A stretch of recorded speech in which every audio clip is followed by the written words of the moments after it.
Hi, I'm Rachel, and this is my Am Reading video for Valentine's Day 2024. See what I did there? I made a random middle of the week video sound like it had a lot of purpose to it, when really it was just the best time for me to actually sit down and have something to talk about, which also feels a bit iffy because we're also near the middle of the month now, and I don't have much to show for it, but hopefully that'll change in later weeks. Future Rachel here, but if you would like to check out what I was reading in January, I have a whole literary newsletter dedicated to that, which I've linked down below. It has snippets of all the book reviews I wrote for Goodreads, also literary news that caught my fancy, book pick, favorite book quote. Check it out. But I do have a couple things to share, starting as always with a short story. I start most of my Am Reading videos with a short story, and currently I am reading from this collection of American short fiction, the Volume 26 Summer 2023 edition. And the story I'm reading from this week is called Tombs by Yasmine, Adele, Majeed. And it was actually the winner of this magazine's American Shorter Fiction Prize. It's, I think, technically a flash fiction, probably under 1,000 words. But anyway, this is a story that takes place, it starts at a tomb in Pakistan when our narrator is a very small girl and her mother died, and her widower father takes her to her mother's favorite tomb of a saint. And it's this area that started up above ground and then, migrated with the climate below ground. And, there's just this sort of, ethereal affectation of a place where a saint is buried, and the father has a story about a ruler who partied a bit too much above the tomb and then paid for it for disturbing the rest of the saint. So this is sort of the setting, I guess, of the beginning of the story, and then, we quickly go through the widower father and the young daughter moving to the Bay Area, and, they, I don't know, had tensions and flare-ups together, and we focus a bit on a palm tree that seemed to possibly pose a threat to their dwelling, and they were ordered, by authorities to, chop it down, and then it turned out that the tree was hollowed out inside by rats, so it was dying from the inside. So again, we have more death imagery and sort of, I guess, hidden tombs of a sort. That might be pushing it a little. And then, we go forward in time again to the daughter, leaving home, and ultimately her father dies, and when she comes back to the house where she grew up with her lover, it's like a different sort of tomb, and she's, I think, there's a lot of thoughts, I think, on the deaths of parents and sort of legacy and that sort of thing. So, it's a kind of a quick sweeping story that those are the feelings that I was left with. The first novel I finished this month is Mobility by Lydia Kiesling. This was on my 2023 anticipated releases list. I heard about it through one of a Book Olive's anticipated reads lists, and what I was drawn to actually was that the story starts out in Baku in Azerbaijan, and I briefly worked for a little bit at a Azerbaijani nonprofit.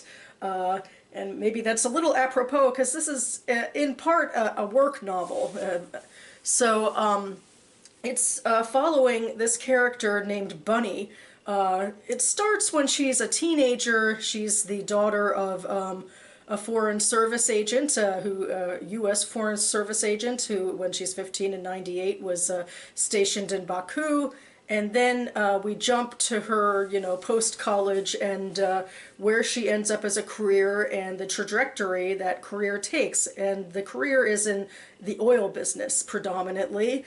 And in her time as a self-absorbed 15-year-old, she was starting to actually learn a little bit about the oil business and the oil boom, and how, Azerbaijan was a former Soviet territory, and in '98, it's about the time when companies swarm in to try to, claim the oil under the Caspian, because it's so lucrative.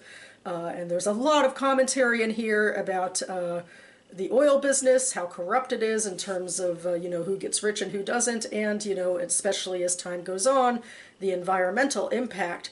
So, in a lot of ways, this is a story about, I would say, culpability and where those lines are, because Bunny takes a job first as actually as an administrative assistant in a engineering company, but then one of the bosses of that company veers into his father-in-law's business of oil, and he does promise that they're going to be on, the renewable energy side, the clean energy side of things. Although it's questionable how, true that really is. But Bunny, throughout her career, makes excuses for it. But she's the type of character who isn't all in all out evil. I think it's just, in a way, a commentary on the ways that people, normal people, justify their actions, in part, just trying to do what society in America deems as, you get a job and you have to, support yourself. And this is, in a way, where she ended up. I mean, I don't want to be too simplistic about it. She has a lot of privilege in her life where she could have made other choices, but I feel like this is seems like an honest rendition of someone who would end up in this situation and how they'd justify it to themselves. Like me, although less like me going forward, she didn't know much about the oil business going into it, and isn't, an expert in the scientific sense. She always was more on the communications end of things, and, English major like myself, and also weirdly someone of my generation, like, listening to the Dave Matthews Band on her non-skip CD player. It always kind of struck me as weird because, with the name Bunny, I would think she's like from the 50s or something. But yeah, I was taken with this novel. I mean, it's about, the work stuff, but it's also about, Bunny's, relationships with her family, the type of stuff that most novels are about, I know there's arguments out there that there's just not a lot of work-related novels, and to a certain degree, I don't know if this focuses as much on the daily ins and outs of work, what I would think of as, inputting information into Microsoft Word, although there is a lengthy part in the beginning of this book about Microsoft Word, and I saw an interview with the author that I'll link down below where she wanted to put in more. But most of what we follow with Bunny, which some of these chapters can be kind of like, fleeting in a way, because it's just sort of like the important events of, this year and then that year and then that year all the way up to, well, I'll say 2022 for now. But most of it is like her networking with, women's petrol groups, or, going on conferences or something, which to me doesn't feel like the bread and butter of what it is to be working. What it is to be working is inputting data into Excel, or, editing Microsoft Word documents, or arguing with people over never-ending email, that sort of thing. That feels like what people actually do, or most people actually do for the workday, at least in, the 9-to-5 cubicle sort of job. So I feel like the real crux of this novel isn't necessarily about the workforce, although this does focus a lot more on, that aspect of life, but it's the question of those lines in the sand for Bunny about how much is too much in, giving so much of her energy to an oil company that, is part of the problem of climate change, for one thing, and other upheavals as well. Where's that line in the sand for her? And what her life is like as, sort of a privileged person who, had a swanky education and lots of opportunities, and, has grown up in a predominantly white, upper-class Republican sort of Texan environment, even though she, considers herself to be liberal. And I feel like, a good place to end that might have been in 2022, when actually, she's pregnant. It's, a late stage pregnancy because she was focused on her career before marriage happened and all of that. And that could have been, hopefully, I mean, this author did not really like overdo anything or become didactic, and I hope she wouldn't have become that, in that chapter. But instead what she did was she sort of off-put it.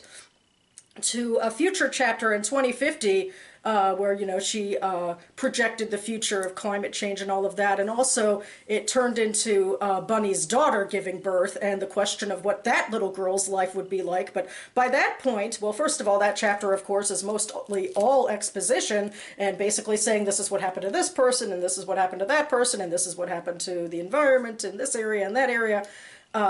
So it's not really a story as much as like an elaborate wrap-up of sorts. And yeah, I just feel like, you know, as much as I generally would believe that, you know, the environmental future that Kiesling imagined seems plausible and completely in line with what the rest of the story predicted, that, you know, for the character, I wonder if it's a little bit of a cop-out that, you know, it should have ended more organically because we'd been following Bunny, you know, year by year for, you know, 15 years or whatever. It should have ended with her, and in a way it feels like that line in the sand should have been her pregnancy, because suddenly her life isn't just about herself anymore, and she has to think about the future and this new person she's bringing into the world. And I feel like that would have been a more interesting and organic way to end the story. But overall, I liked it more than I thought I would. I was concerned because of that future element, which, you know, it didn't bother me as much as I thought it would. And I just wasn't sure because it wasn't actually a cultural novel about Azerbaijan at all. And most of, you know, the jargon about, you know, oil, you know, and even politics could kind of go over my head. But I still stuck with the story because I do feel like the character was well drawn. I mean, and she wasn't, you know, a completely likable character, but she felt like she and the world she inhabited were three-dimensional, and I did like her relationships a lot, and I did like some of the commentary on work stuff. And, you know, there's a uniqueness to the questions in this novel and how they're framed, the world she's in. So it made a better impression on me than I hoped, so that makes me very happy. And the next and final book I'll briefly mention is A Fever in the Heartland, the Ku Klux Klan's Plot to Take Over America and the Woman Who Stopped Them by Timothy Egan, which is a book about the Klan and its influence, particularly in 1920s Indiana, particularly focusing on the man who was the Grand Dragon at that time and the trial that took him down. But that is all I will say about this book for now, because I have read it for the BookTube Prize. So the BookTube Prize was started by Robert Sheard in 2019. The purpose is to judge the best in U.S. published literary fiction and nonfiction published the year before. And we are in the first round of 2024, the octafinals round, where I'm reading nonfiction ballot Group B. And I have a list of 6 books that I have to read before the end of March and then rank them for the purposes of the prize. But during this time of judging, I can't talk about my thoughts about the books. But if you would like to hear my preliminary thoughts on my books, I have a video down below, as well as a link to the BookTube Prize for more information. So that about covers it for me now. This might be a shorter, more digestible video, at least, than the ones I hope to make later in the month, where I'll cram in more reading if I can. We shall see. But I should be back on this channel before my next damn reading video as well to do a Would You Read It tag, which is actually my way of talking about the BookTube Prize when I can't talk about the BookTube Prize. I've been taking ballots from yesteryear, which I can talk about, and reading the first few pages of each book in those ballots and discussing their merits. I am not able to read all of the books on the BookTube Prize, so it's fun to at least read the first few pages and discuss their merits with you, so stay tuned for that. And I hope you are having a wonderful day and a wonderful Valentine's Day if you're celebrating. Thanks so much for watching, everyone, and I'll see you next time.